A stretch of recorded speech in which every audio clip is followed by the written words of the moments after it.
Bien, mesdames et messieurs, bonjour à toutes et à tous. Merci à la presse de s'être mobilisée pour me permettre de m'adresser aux Françaises et aux Français et à cette mi-temps, à ce mi-parcours en quelque sorte des procédures budgétaires à l'Assemblée nationale et au Sénat, me permettre de rendre compte à la nation de là où nous en sommes. Alors, les recettes pour la sécurité sociale pour 2026 ont été adoptées, vous le savez, il y a de cela quelques jours à l'Assemblée nationale. Les recettes, c'est-à-dire la fiscalité essentiellement pour le budget pour 2026 pour l'État,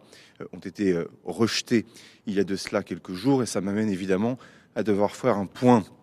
devant vous de compréhension, d'analyse également de ce que le gouvernement en retient et surtout de propositions en méthode pour avancer et tenter d'éviter un blocage, étant entendu que au moment où nous parlons, nous sommes dans quelque chose qui est encore somme toute relativement normal. Et au fond,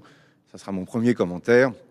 on voit bien qu'il y avait quelque chose d'assez attendu à cette première lecture à l'Assemblée nationale, puisque classiquement, sur un débat aussi long, aussi politique que la question de la fiscalité, avec autant d'amendements, chacun cherche évidemment à pousser ses propres convictions, à poser en quelque sorte son drapeau idéologique et avec derrière une difficulté de compréhension et de cohérence globale de ce texte. Et évidemment, chacun cherche à se compter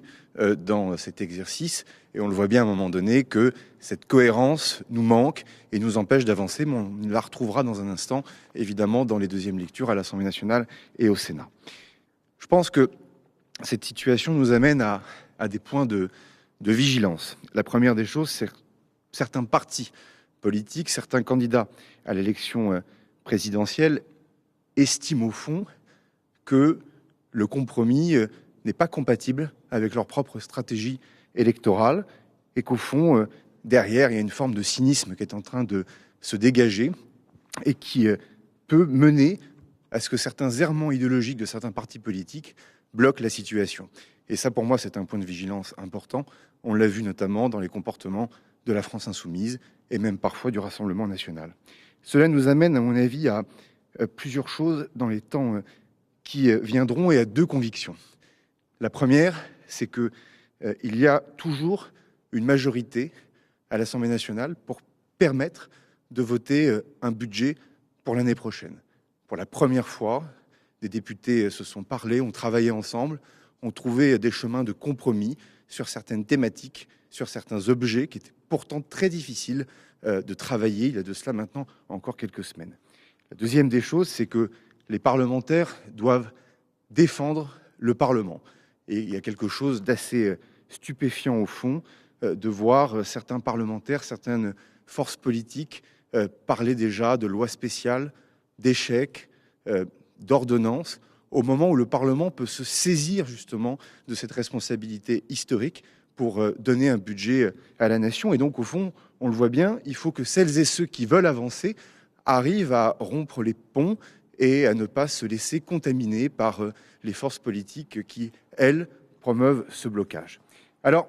si au fond, il n'y a rien de définitif dans tout cela, c'est tout de même une alerte pour la suite. Et on voit bien certains sujets, si on va y arriver, d'autres nécessitent évidemment d'y travailler. Alors en méthode, je vais recevoir l'ensemble des formations politiques représentées à l'Assemblée nationale et au Sénat dans les prochains jours, avec dans un instant une réunion exceptionnelle des membres du gouvernement, ce soir une réunion des chefs des groupes qui soutiennent l'action du gouvernement, et puis aussi, pour la première fois depuis le mois de septembre, de nouveau un certain nombre de réunions avec les partenaires sociaux, représentant les syndicats salariés, mais également les représentants du patronat. Et dans ces rendez-vous, dans ces réunions, nous allons poser 5 thèmes de discussion, car si ce n'est plus le budget du gouvernement, vous l'avez bien compris, c'est le budget désormais du Parlement dans cette navette entre l'Assemblée nationale et le Sénat, il appartient néanmoins au gouvernement d'assurer de la clarté pour nos concitoyennes et nos concitoyens, pour le monde économique, mais aussi de la cohérence, notamment sur un certain nombre de thèmes qui ne peuvent pas attendre l'échéance présidentielle de 2027. Ça m'amène donc à détailler ces 5 thématiques prioritaires pour la France. La première, évidemment, c'est que nous devons, dans le cadre budgétaire global, garder une cible de déficit à moins de 5% du PIB. C'est une priorité absolue. Ça pose la question évidemment des économies, notamment des économies de court terme, dont malheureusement nous n'avons pas réussi encore suffisamment à parler dans le débat public, mais également à l'Assemblée nationale et au Sénat, et en se méfiant là aussi d'une opposition entre parfois des impôts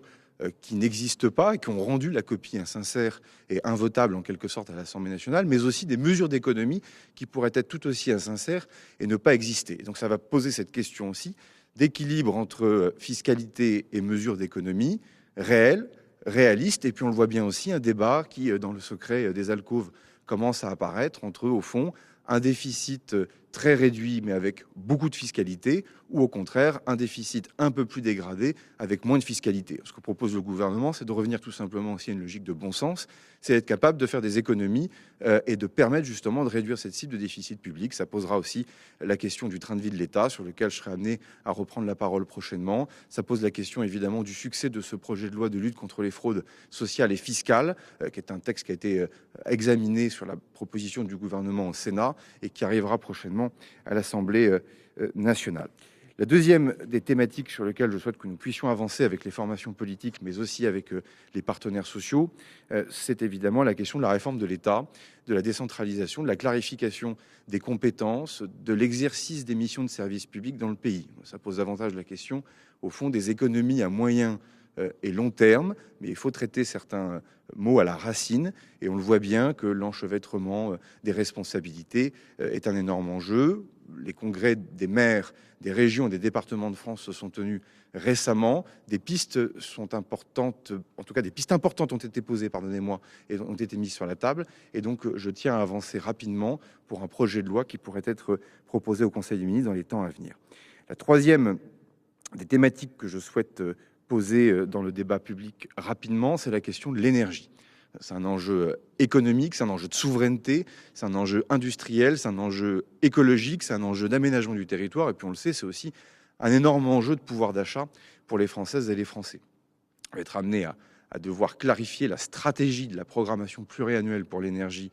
pour le pays. C'est un enjeu majeur. Il n'est pas sans impact sur les finances publiques, il n'est pas sans impact sur l'avenir d'EDF, de nos filières souveraines en matière de production d'énergie renouvelable. Et le moment aussi est venu de considérer la stratégie énergétique de nos territoires d'outre-mer avec beaucoup plus de priorités que nous n'avons pu le faire jusqu'à présent, sans oublier évidemment la Corse. Donc ça, c'est un thème important qui ne peut pas attendre les élections présidentielles de 2027 et qui viennent s'enchevêtrer au fond en quelque sorte dans les discussions budgétaires et sur lequel je souhaite pouvoir entendre les différentes formations politiques pour prendre des décisions d'ici à Noël.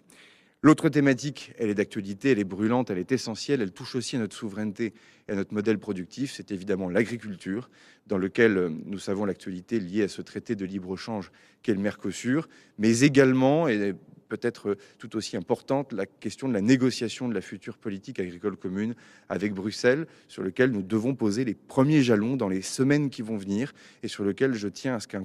consensus le plus large possible puisse se dégager de l'Assemblée nationale et du Sénat. Et là aussi, on ne peut pas détacher la question de la politique agricole commune, l'ensemble des questions agricoles, des questions budgétaires. Et puis enfin, évidemment, la dernière thématique, c'est la question de nos sécurités intérieures et extérieures. Intérieures, on le voit bien avec ce fléau qu'est le narcotrafic, dont je rappelle que s'il devait ne pas y avoir de budget pour l'année prochaine, ça serait quelques 1400 créations de postes de policiers, dont d'ailleurs la moitié sont potentiellement des enquêteurs sur ces questions de narcotrafic. C'est la question des prisons de haute sécurité, autant de sujets qui seraient retardés par une défaillance, en tout cas un retard dans l'adoption du budget, et sur lequel on ne peut pas dire d'un côté que c'est une priorité majeure et de l'autre côté ne pas donner les moyens à celles et ceux qui luttent efficacement contre le narcotrafic de le faire. Et puis la question de la défense, la question évidemment de nos sécurités extérieures qui ont occupé beaucoup les débats ces derniers temps, ces derniers jours, sur lesquels, vous le savez, l'augmentation de ces moyens est absolument considérable, puisque nous proposons, le gouvernement propose, plus de 6,7 milliards d'euros pour l'année prochaine, c'est-à-dire que s'il y a un budget, ces 6,7 milliards d'euros seront bien au rendez-vous, mais s'il n'y a pas de budget, la défense, les armées, notre sécurité collective, les industries de défense seraient en quelque sorte les premières victimes aussi d'un échec de nos discussions. Et donc cette question de la sécurité intérieure comme extérieure est celle qui me préoccupe le plus au moment où nous parlons dans le cadre de ces discussions budgétaires. Et donc au fond, de ces thématiques, nous allons essayer d'en tirer un consensus. Je ne le pense pas, cela me paraît difficile. En tout cas, une majorité, des capacités à trouver des compromis. Et au fond, ce que nous allons essayer de faire dans les temps à venir, c'est non pas d'isoler ces débats du reste. On a besoin de parler de tous les autres sujets ou thématiques ou politiques publiques dont je n'ai pas pu les évoquer devant vous ce matin, mais je vais demander aux formations politiques de se positionner. Parce qu'au fond, l'échec de ce vote sur les recettes du budget de l'État prive l'Assemblée nationale de discuter d'un certain nombre de ces thématiques, notamment des sujets de sécurité ou de défense, d'agriculture, d'énergie. Je ne les recite pas tous, mais qui correspondent tout de même à des priorités qui sont absolues. Et donc, de ces discussions,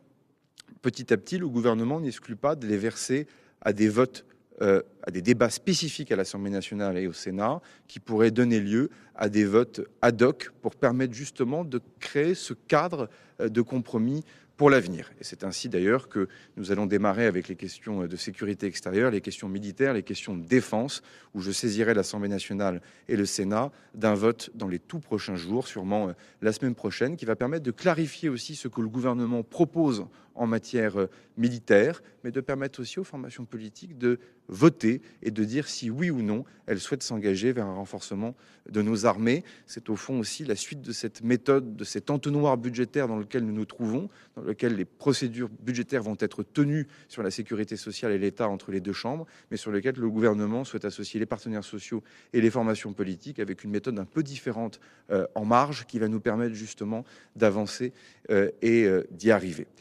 On va y arriver, ai-je dit dans cette même cour de Matignon il y a de cela quelques semaines. La réponse est toujours oui, nous pouvons y arriver à la condition d'y travailler, de sortir aussi de cette situation de blocage politique que certains veulent installer comme étant au fond une toile de fond à la prochaine élection présidentielle. Et au fond, on doit défendre le Parlement. L'Assemblée nationale n'est pas un théâtre, le budget n'est pas un décor de fond de scène et la France n'est pas à tremplin. Et donc chacun doit évidemment désormais, avec responsabilité, sens de l'intérêt général, regarder le budget pour 2026 avec beaucoup de sérieux, beaucoup d'engagement. En tout cas, c'est ce que le gouvernement va faire. Ce gouvernement, vous le savez, n'a aucun autre agenda, si ce n'est de permettre à la France d'avoir un budget pour l'État et pour la sécurité sociale pour l'année prochaine. Je vous remercie.